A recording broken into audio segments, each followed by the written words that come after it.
या देशाच्या जनतेनं, या महाराष्ट्रानं, या उत्तर प्रदेशनं मोदींच्या हिंदुत्वाचा पराभव केला, कारण ते नकली आणि ढोंगी हिंदुत्व होतं.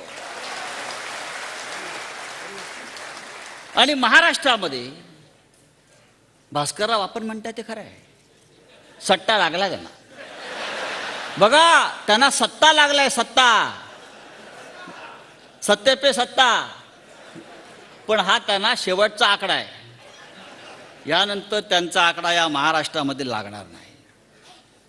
हा सट्टा बाजार, हा स्टॉक एक्सचेंज, हा शेअर बाजार, हा नेहमी तात्पुरता असतो, कधी कोसळतो.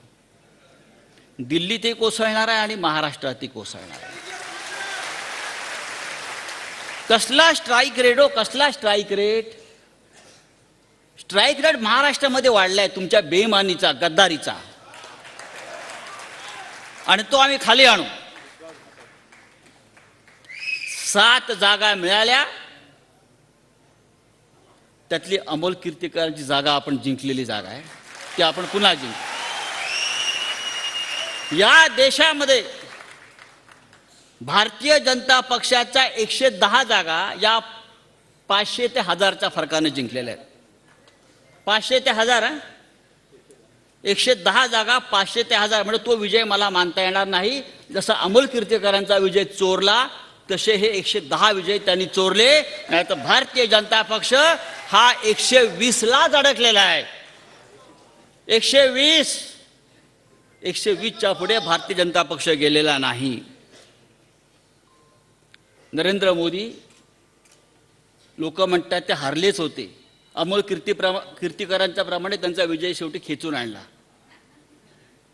देशाचे प्रधानमंत्री 5 फेऱ्या, पहिले 3 तास पिछाडीवर पिछाडीवर पिछाडीवर पिछाडीवर, जिथे जिथे हिंदुत्व, जिथे जिथे मंदिरं, तिथे तिथे भाजपचा पराभव झालाय, लक्षात घ्या. वाराणसीमध्ये हरता हरता वाचले, अयोध्येमध्ये हरले, रामटेकला हरले, रामेश्वरमला हरले, चित्रकूटला हरले, सती राणीला हरले, नाशिकला पंचवटीला हरले. जिथे राम